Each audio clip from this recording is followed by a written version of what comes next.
Terima kasih, shalom semuanya.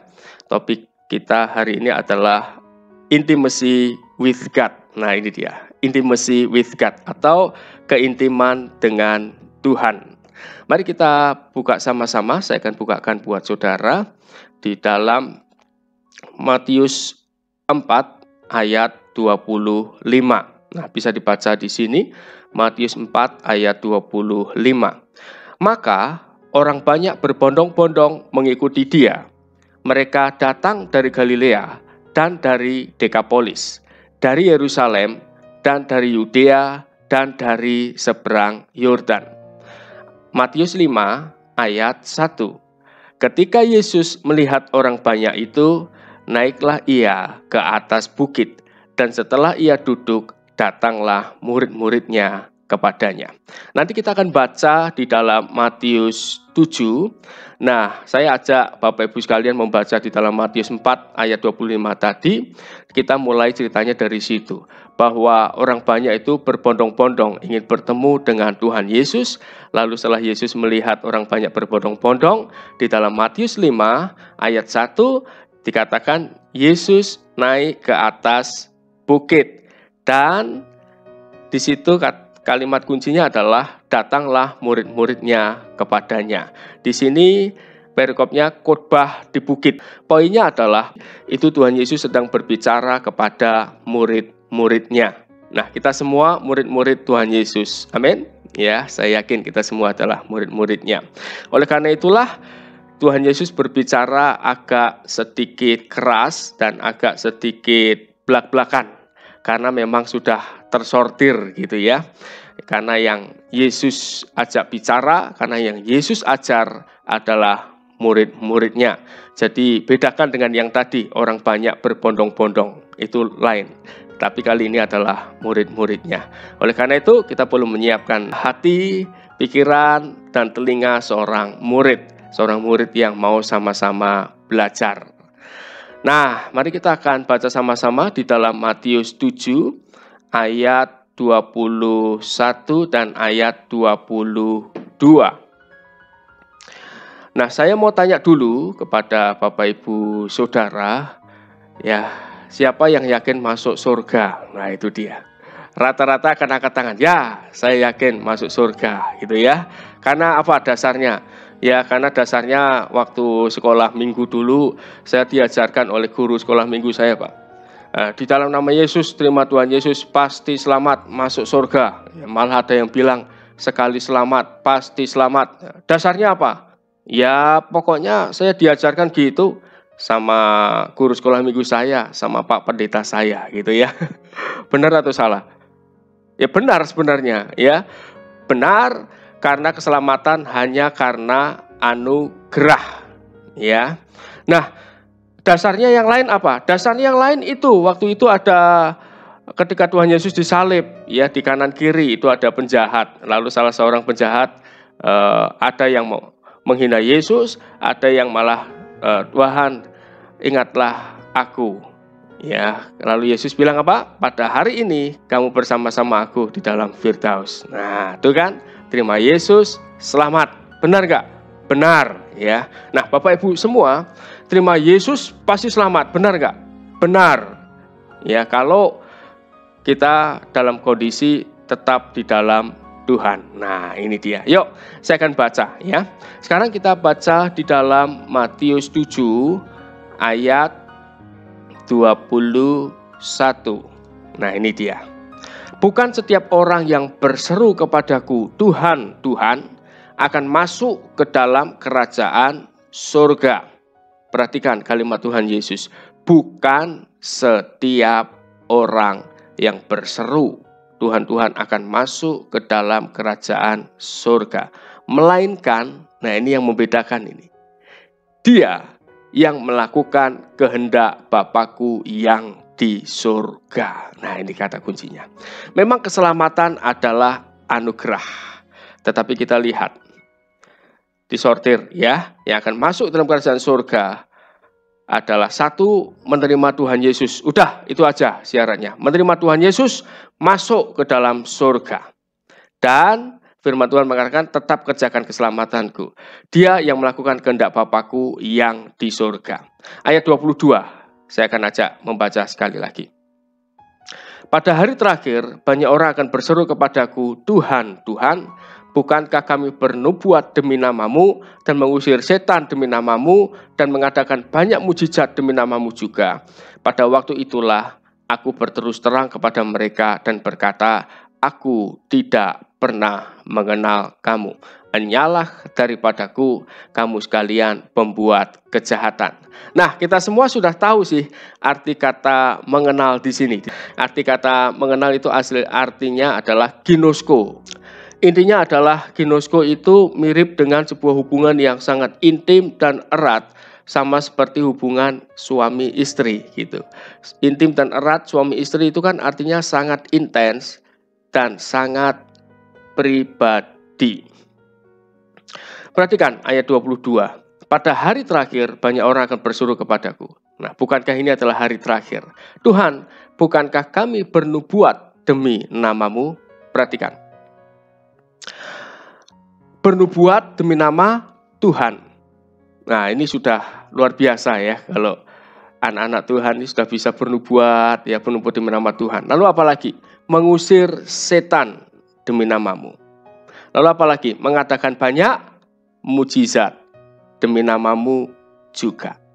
Nah, ini lihat level pelayanannya sudah tinggi ya, sudah melakukan banyak hal demi siapa? Bahkan demi Tuhan. Nah, ini ya, pada hari-hari terakhir berseru. Tetapi perhatikan ayat 23, Yesus bilang apa? Berterus terang. Nah, pada waktu itu aku akan berterus terang kepada mereka, katanya. Perhatikan kata berterus terang. Terus terang itu biasanya kalau bagi kita dipakai untuk sesuatu yang menjelaskan bahwa ini loh, yang sebenarnya itu kayak gini. Gitu. Contohnya gini, misalnya saya ngomong sama Pastor Junaidi. Pastor Jun, saya mau nyanyi. Ya, coba Pastor Jun dengarkan suara saya bagus enggak? Wah, padahal saya tahu, saya kalau nyanyi itu fals gitu ya. Lalu Pastor Jun bilang, sebenarnya Pak Heri kalau menyembah Tuhan itu bagus sih, penghayatannya dapat. Tapi Pak, terus terang saja. Itu kalau sudah ngomong gitu itu sudah, ada apa ini? Pak Heri kalau nyanyi itu sebenarnya bagus, tapi terus terang saja Pak, suaranya agak lari sana kemari. Nah, itu terus terang. Terus terang itu bisa aja gini. Ada orang datang kepada Pak Niko, saya mau utang dong. Pak Niko bilang, mau berapa? 2 juta? 3 juta? Wah, enggak banyak Pak, 0,5 juta saja. Lalu Pak Niko bilang, oh ya, sebenarnya saya sih mau bantu kamu. Tapi terus terang saja, uang saya sudah saya alokasikan untuk pembangunan GPI Lentera Pak kemarin. Nah, itu dia. Terus terang itu mengungkapkan gitu loh.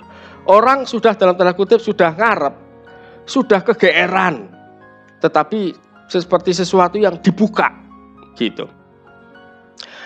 Nah, ini saya membahas ayat ini tuh dakdikduk juga. Mengapa dakdikduk? Takutnya nanti orang salah paham gitu loh. Bukannya keselamatan itu anugerah, bukan usaha kita. Iya benar, keselamatan itu anugerah. Nah, itu dia. Tapi salah paham takutnya. Tapi perhatikan Bapak Ibu sekalian. Ini loh, Yesus berterus terang kepada mereka. Mereka ini siapa? Ini bukan orang sembarangan. Ya, tapi intinya begini. Sepanjang kehidupan mereka itu tidak dekat sama Tuhan. Sampai Yesus akhirnya, aku tidak pernah mengenal kamu. Ginosko. Tidak intim. Tidak dekat. Nah, itu dia. Ya, saya jadi ingat ketika Maria dan Marta. Nah, pernah ingat ya cerita Maria dan Marta ya? Ya, ceritanya gini, saya tidak buka ayatnya, tapi prinsipnya gini. Suatu kali Yesus itu datang ke kampung Maria dan Marta. Melihat Yesus datang, Marta itu begitu sibuk.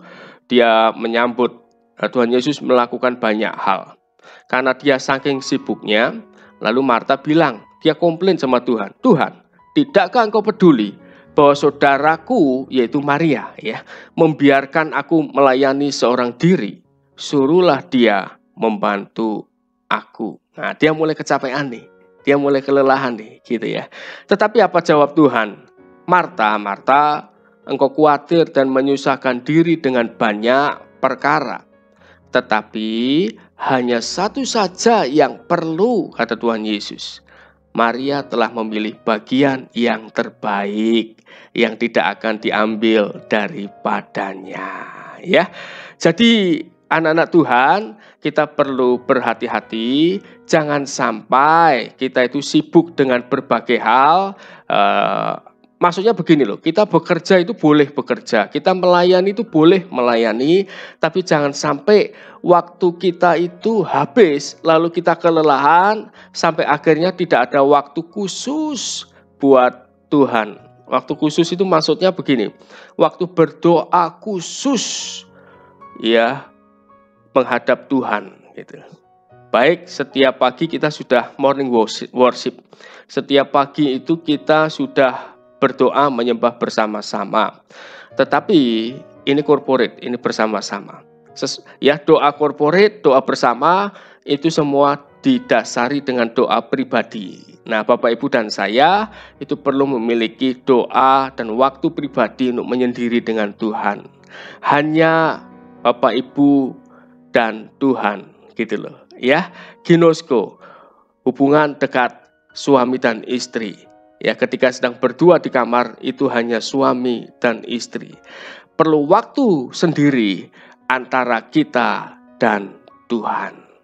Ya, ini disebut dengan intimacy with God.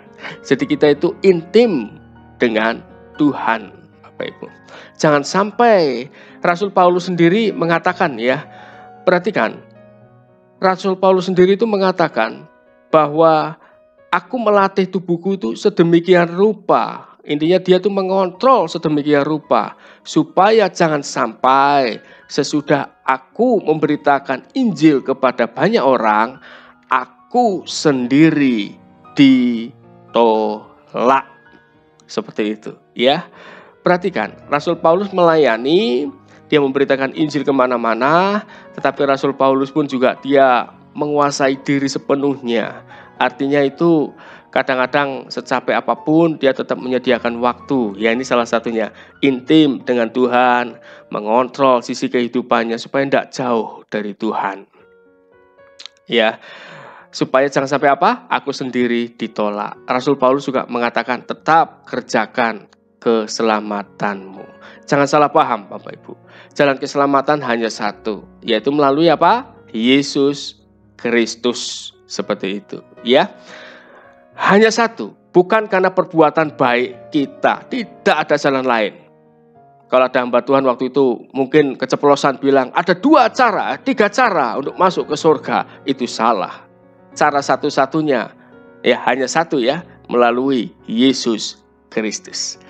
Tetapi perhatikan, kalau kita pelajari dari ayat-ayat firman Tuhan dan dari kata Tuhan Yesus yang berterus terang kepada murid-muridnya ini, dan dari surat Rasul Paulus, bahwa kita punya tugas juga untuk apa? Hidup di dalam keselamatan. Gitu loh Bapak Ibu, ya. Dan di dalam Wahyu juga dikatakan bahwa ada kalimat mengatakan bahwa Tuhan itu akan mencoret nama dari kitab kehidupan. Pernah baca ya? Ya. Artinya apa? Bahwa orang itu namanya sudah pernah masuk dalam kitab kehidupan. Dia bakal masuk surga, gitu loh. Sudah masuk, tapi dicoret gitu. Artinya bisa hilang. Ya. Nah, jadi kita ini kan di GBI. GBI itu berpegang pada apa? Nah, kita itu tidak berpegang pada satu, ada 2 ekstrim ya. Keselamatan karena perbuatan. Nah, kita tidak berpegang pada itu. Tapi kita juga tidak berpegang bahwa ya keselamatan adalah anugerah, tapi sekali selamat tetap selamat, hyper grace. Kita tidak berpegang pada yang kiri dan pada yang kanan. Tapi kita itu memiliki kepercayaan keseimbangan gitu loh. Di satu sisi kita diselamatkan karena iman kita hanya karena anugerah. Tapi di satu sisi kita tidak boleh sembrono, Bapak Ibu. Ya, saya berani bilang keselamatan itu bisa hilang, bisa dicoret dari kitab kehidupan. Ya, kalau kita sembrono seperti itu. Ya, ini yang perlu kita ingat baik-baik. Nah, apa yang harus kita lakukan? Kita baca sama-sama di dalam 1 Samuel 15 ayat 22. Nah, tetapi jawab Samuel, nih ayat 22. Apakah Tuhan itu berkenan kepada korban bakaran dan korban sembelihan, sama seperti kepada mendengarkan suara Tuhan? Sesungguhnya mendengarkan lebih baik daripada korban sembelihan, memperhatikan lebih baik daripada lemak domba-domba jantan. Kita melayani, boleh melayani, itu sangat bagus sekali, tetapi perhatikan, dasarnya adalah mendengarkan suara Tuhan. Tuhan lebih suka itu. Ini berbicara mengenai apa? Kita mengerti kehendak Tuhan. Mendengarkan suara Tuhan itu berbicara mengenai kedekatan dengan Tuhan, membangun keintiman dengan Tuhan. Dengan kata lain, Tuhan ingin bilang gini, "Nah, aku suka kamu melayani pekerjaanku. Aku suka. Tetapi lebih baik dari itu, aku lebih suka kamu intim dengan aku." Gitu loh. Intinya gini, ya. Ekstrim, ada orang yang tidak intim sama Tuhan, tidak melayani, Tuhan juga kurang berkenan. Tapi ada orang yang ekstrim kanan, dia melayani begitu luar biasa, tapi saking sibuknya sampai lupa punya jam pribadi dengan Tuhan. Hati-hati, ya. Yang terbaik adalah apa? Intim, dekat dengan Tuhan, baru dengan keintiman dengan Tuhan itu kita melayani. Seperti kata Pak Niko Nyotora Harjo gitu loh. Kita melayani Tuhan dalam Wahyu 2, ya, melayani Tuhan dasarnya adalah apa? Kasih yang mula-mula. Melayani Tuhan, melayani gereja Tuhan dasarnya adalah kasih kepada Tuhan, ya. Yang terakhir, kalau kita buka dalam Wahyu 2, gereja di Efesus kurang apa gereja ini gitu ya. Mereka itu tekun dan lain-lain sebagainya, Bapak Ibu sekalian. Tetapi yang Tuhan mau adalah seperti, jadi gini, di dalam pasal 3 itu ada jemaat, Wahyu 3 ada jemaat Philadelphia. Philadelphia itu dari ketujuh jemaat itu satu-satunya jemaat yang tidak ditegur Tuhan. Ya, karena kalau nanti Bapak Ibu baca Wahyu 3 ayat 10, jemaat Philadelphia itu istimewanya adalah dia itu melakukan firman Tuhan dan juga dia tekun menantikan Tuhan. Kalau jemaat di Efesus, dia tekun melakukan pekerjaan Tuhan. Bapak Ibu, tekun melakukan pekerjaan Tuhan berbeda dengan tekun menantikan Tuhan. Yang Tuhan ingin adalah kita setiap hari menantikan Tuhan. Baru yang kedua melakukan pekerjaannya. Prioritasnya jangan dibalik. Ingat baik-baik. Ya, meskipun kita penuh karunia, sibuk melayani, boleh, itu sangat bagus sekali. Tetapi yang paling baik adalah kita tekun menantikan Tuhan, dekat dengan Tuhan, setiap hari bangun hubungan pribadi dengan Tuhan, doa, menyembah, doa, menyembah, doa, menyembah. Karena itu yang berkenan.